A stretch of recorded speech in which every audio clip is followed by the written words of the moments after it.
Okay, another poem. Let's see. Lust, melancholy, anxiety, marshmallow, nightgown. That impressed her.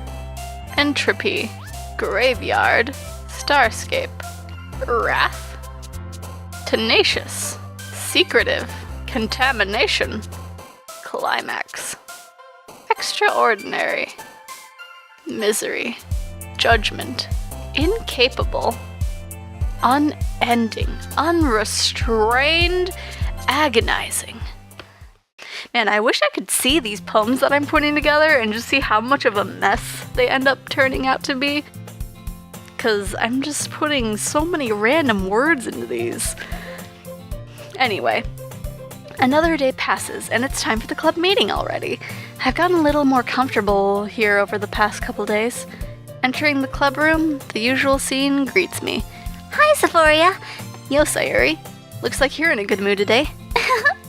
I'm just still not used to you being in the club, that's all. I see. That's a pretty simple thing to get you in a good mood. But I guess it's always the simplest things with you anyway. Speaking of which, I'm kinda hungry. Will you come with me to buy a snack? No thanks. That's not like you at all. I have my reasons. Why don't we take a look at your purse, Sayori? Why that all of a sudden? No reason, really. I just wanted to look at it. Sayori nervously retrieves her coin purse. She fumbles with the latch and gets it open. Then she turns it upside down and lets its contents spill onto the desk. Only 2 small coins fall flat. I knew it. I can see right through you, Sayori. That's not fair. How did you even know? It's simple. If you had enough money in the first place, you would have bought a snack before coming to the club room. So either you're not hungry and wanted an excuse to take a walk, or you plan to conveniently forget that you spent all your money, so I would lend you some. But there's one more thing. You're always hungry. And so that only leaves the one option.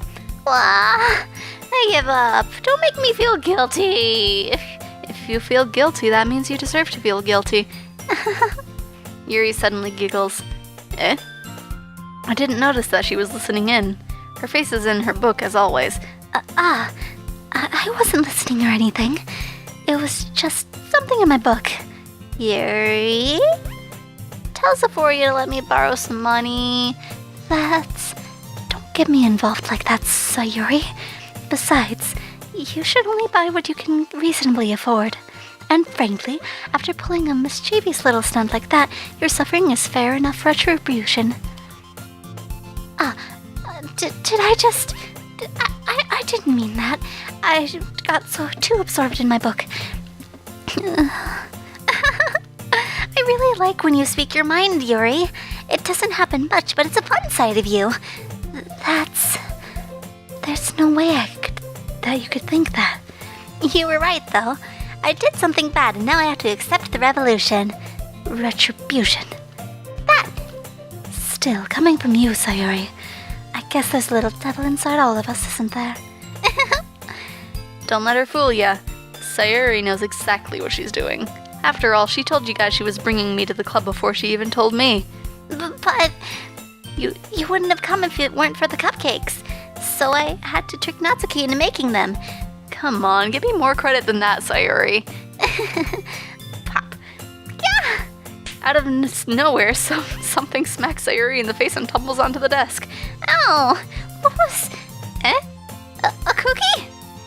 Sure enough, it's a giant cookie wrapped in plastic. Sayori glances around. Is this a miracle? It's because I paid my restitution. Retribution. Actually, that one almost worked. I was just gonna give it to you, but then I heard you blab about the cupcakes. It was totally worth seeing your reaction, though. Natsuki, that's so nice of you. I'm so happy. Sayori hugs the cookie. Jesus, just eat it. Sayori rapidly tears open the wrapper and takes a big bite. So good. Sayori suddenly claps her hands over her mouth. I bit my tongue. You're going through a lot over just one cookie. Natsuki takes a bite of her own cookie. Ah, yours is really good too, Natsuki. Can I try it? Cheese. Beggars can't be choosers, but yours is chocolate.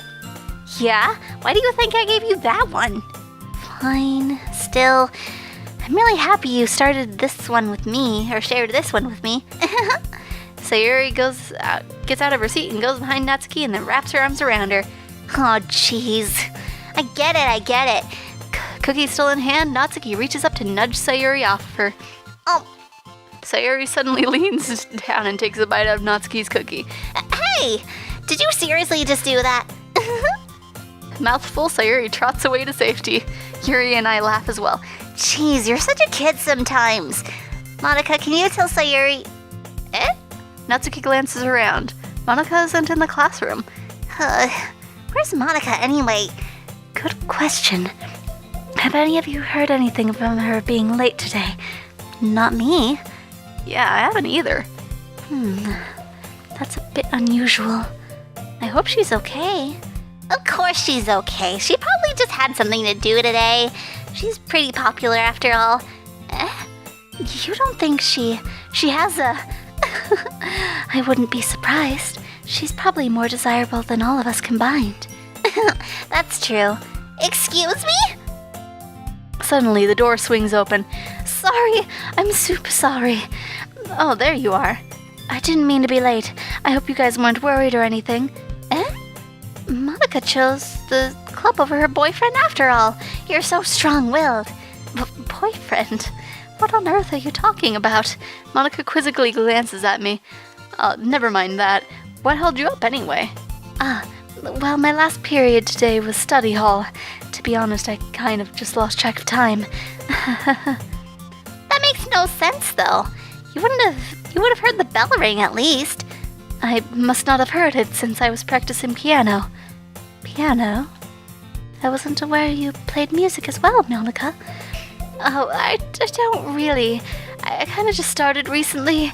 I've always wanted to learn piano. That's so cool. You should play something for us, Monika.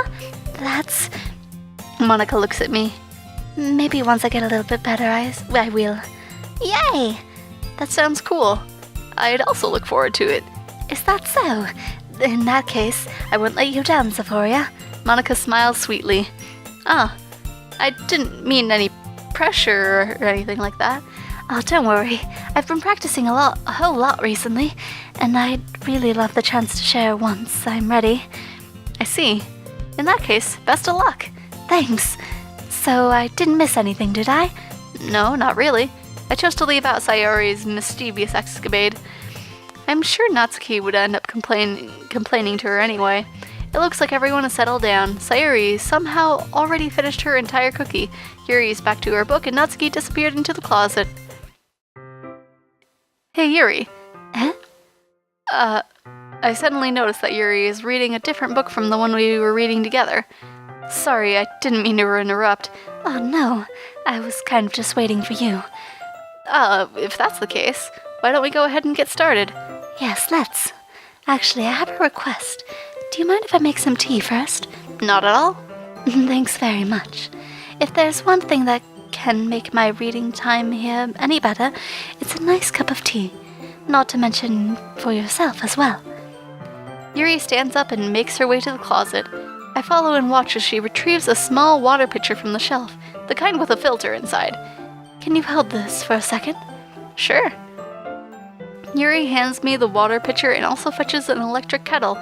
I'm going to plug this into the teacher's desk, then we'll go get some water. I'm like accidentally combining Yuri and Monika's voices together, and it's turning into a mess. She walks past me and puts the kettle down on the teacher's desk. I simply watch her movements. To my surprise, the way she moves really contrasts her speaking mannerisms, especially because of her long legs. Yuri appears elegant and methodical. Okay, may I have the water pitcher? Thanks. Thanks, I'll be right back. I might as well walk with you. Yeah, why not? Shall we go then? Yeah. Where are you off to? Off to? Yuri was gonna make some tea, so I suddenly realized how weird it sounds to explain this to Monika. We're just filling the water pitcher. Oh, okay. Sorry, I was just a bit curious. It's kind of a one-person job, isn't it? That's... Monika, please mind your own business for once. Or do you want to tell me that there's something wrong with helping involve Xephoria and club activities? My mouth gapes. I suppose there's nothing wrong with that. Then let's go, Xephoria. Yuri quickly exits the room and I follow. That was... very... sudden? Once in the hallway, she suddenly puts her forehead against the wall. I spoke without thinking. How could I say something like that? Yuri. Something about the way she said that makes me feel so irritated. What's wrong with me? No, Yuri. I think you did the right thing. I wasn't expecting it, but it's also not right for Monika to judge people like that. Xephoria, how come even when I do something bad, you're being nice to me? Because nothing that you do is as bad as you make it seem in your head. Nobody's perfect. You have emotions, and we can't always hide them away. But you always amplify things in your head. Your mind turns a light rain shower into a hurricane. No. Wouldn't you hate me for something as terrible as that? Why would I hate you? I can't hate someone for having emotions. What kind of friend would do that? Friend, you say? Yuri lifts her head. Xephoria, I really like being friends with you. Thanks, Yuri. I like being friends with you too. I feel kind of awkward saying something like that, but I'm doing my best to help Yuri feel better. Anyway... yeah. Shall we go? Yeah. Yuri and I walk to the nearest water fountain, not into it. That would be a little bit too messy. Once we fill the water pitcher, we return to the classroom. Xephoria, do you like oolong tea? Oh, yeah. Anything is fine. Very well. Yuri sets the temperature on the kettle to 200 degrees. Now it's time to get the teapot. You really do this properly, don't you? Of course. I shouldn't do any less when I'm making tea for others. Even if I'm not an expert on tea or anything? In that case, you'll only be even more impressed. Huh. Perhaps I will. Yuri fetches the teapot and begins measuring the tea leaves. To my surprise, she starts humming a little to herself. You must be in a good mood now. You must be in a good mood now. Is that so? I was letting it show. And you noticed. I was doing a bit of thinking, and I decided that I want to try expressing myself a little bit more. And it turns out it's not very hard for me to do. When it's you around, anyway. That's great, Yuri. Just don't push yourself too much. You're always worrying about me, Xephoria. It's very endearing. Yuri wasn't kidding. I don't even know if I can keep up with this. I watch Yuri pour a cup of tea for each of us. Xephoria, I have a request. Do you mind if we sit on the floor today? Why's that? It's a little bit easier on my back. I can read with my back against the wall rather than bending over at my desk. Oh, sorry, I didn't realize. No worries. I just have back pain fairly regularly, so I do my best to manage it. Is that so? Wonder why that is. It's most likely because of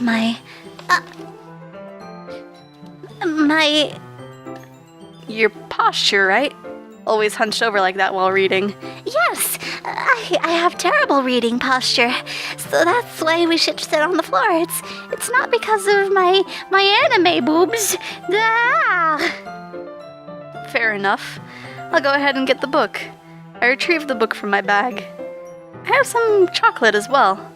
It's a bag of small chocolate candies that I kept hidden from Sayori's candy radar. I take it since it'll go well with the tea. Yuri and I sit together against the wall, teacups for our sides. As if in sync, we assume the same reading position as last time, each holding one half of the book. Except this time, our bodies are even closer to each other. I can't see too well. Yuri slides closer until our shoulders are touching. How am I supposed to focus on reading like this?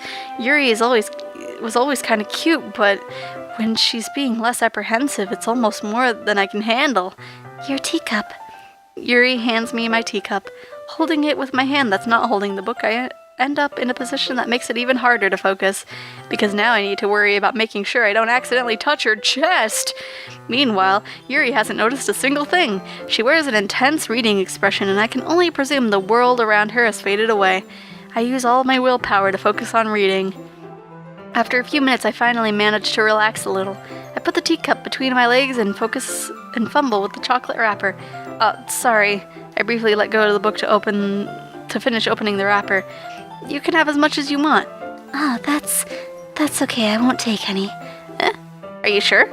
Well, if I touch it, it might get smudges on the pages. You're right. I didn't even think about that. My bad. No need to apologize. I'll hold the book, okay? Are you sure? Of course. Yuri opens the book with both hands. She holds it so that I don't have any harder of a time reading from it. As a result, her left arm is practically resting on top of my leg. Well, in that case, Yuri is already totally focused on reading again. I take a chocolate candy and pop it into my mouth. Then I take another chocolate, and I hold it up to Yuri. She doesn't even look away from the book. She simply parts her lips as if this situation was completely natural. But that means I can't stop here. Oh my gosh, I didn't notice the actual particles are moving. That is a nice touch. That is a super nice touch. I apprehensively place the chocolate in her mouth, and just like that, Yuri closes her lips over it. Yuri's expression suddenly breaks. Did I just... Yuri looks at me like she needed to confirm what just happened. Xephoria? Sorry, I guess I shouldn't have done that. Well, you were just helping. That's something that friends do, right? I mean, not really in this kind of context, but yeah, that's all it was. Yeah, then you don't need to stop or anything. I see. The situation has gotten really tense. Yuri tries to return to the book, but I can tell just from her expression that even she can't focus now. My heart is pounding. I nervously take another chocolate between my fingers, but this time, Yuri's eyes meet mine. How did it even come to this? Yuri doesn't avert her gaze. I notice her chest rising and falling to the rhythm of her breaths. I raise my arm. Like before, Yuri parts her lips, but it's different this time. I take the chocolate and place it in her mouth. I feel her hot breath on my fingers. Okay, everyone! Wah! Yuri jolts back. It's time to share poems! Xephoria, you can help Yuri put away the tea stuff, right? Yeah, of course. Okay, thanks. The spell is abruptly broken. I'll take care of the cups. Yeah. Yuri picks up the teacups from the floor. I pick up the bag of chocolates. In the end, we hastily clean up without so much of a word between us. I get the feeling this is something neither of us will have the courage to bring up. Okay, let's see. No, I'm gonna show it to my girl first. Let's see what you've written for today. Yuri stares at the poem with a surprised expression on her face. Do you like it? Xephoria, this one might be even better than yesterday's. How did you even pick up on this so quickly?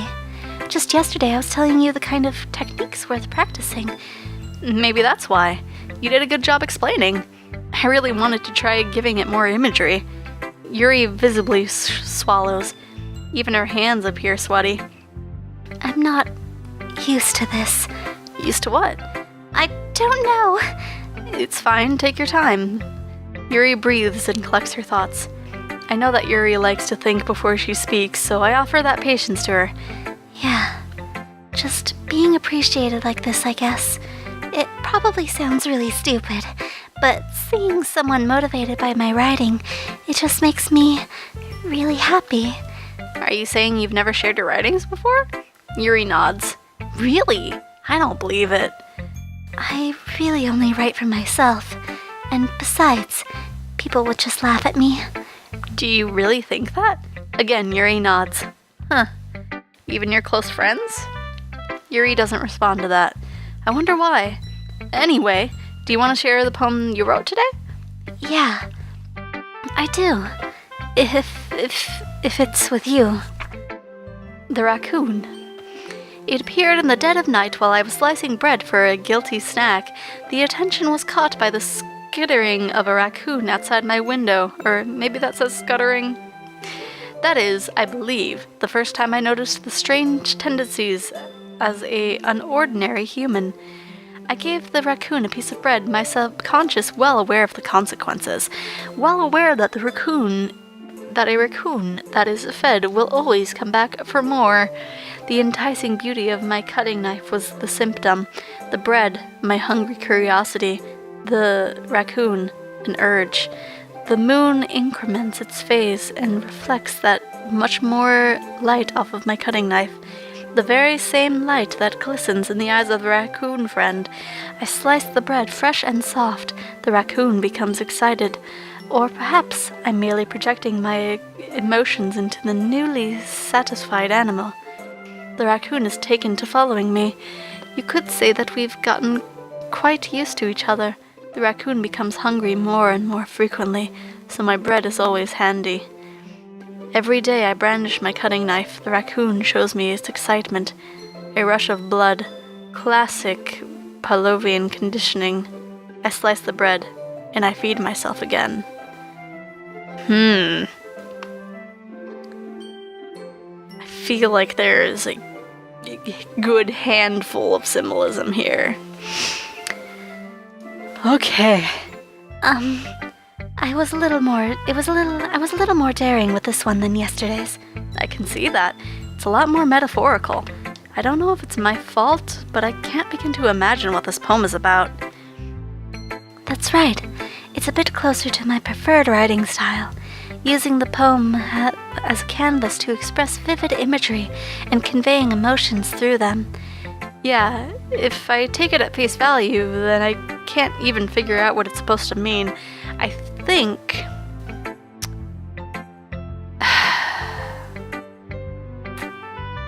I want to take a guess at what it means. She might explain it, but I'm pretty sure, like, the bread is, like, her wrist, or just a part of her, and the raccoon is her depression, I think? I could be super wrong about this. I am very bad with symbolism, but that's kind of, especially with that last section. Well, I think it's something that different people can relate to in their own way.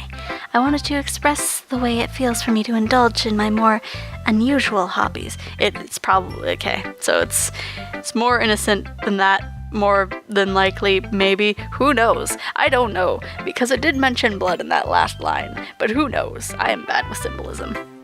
Those sort of things I'm usually forced to keep to myself, so I sometimes enjoy writing about them. Why do you keep them to yourself? Because they're embarrassing, and people would make fun of me. Don't you have anything like that, Xephoria? Well, yeah, I guess I do. I feel like everyone has a little something like that. The best we can do is respect each other and our individualities, even if it's difficult sometimes, and some things make us feel uncomfortable. After all, if I hadn't learned to embrace my own weirdness, I would probably hate myself. I might be ranting a little bit now, but I'm glad that you're a good listener. You're good at a lot of things. Writing, listening. There really aren't many people like you, Xephoria. That's an exaggeration a little bit. That's just how I feel. I never thought I would feel so comfortable sharing my writing, but now I almost feel like I look forward to it. It's just a really nice feeling, and you're to thank for that. It's nothing, really. Yuri smiles sincerely at me. For just a moment, her timidness seems to disappear.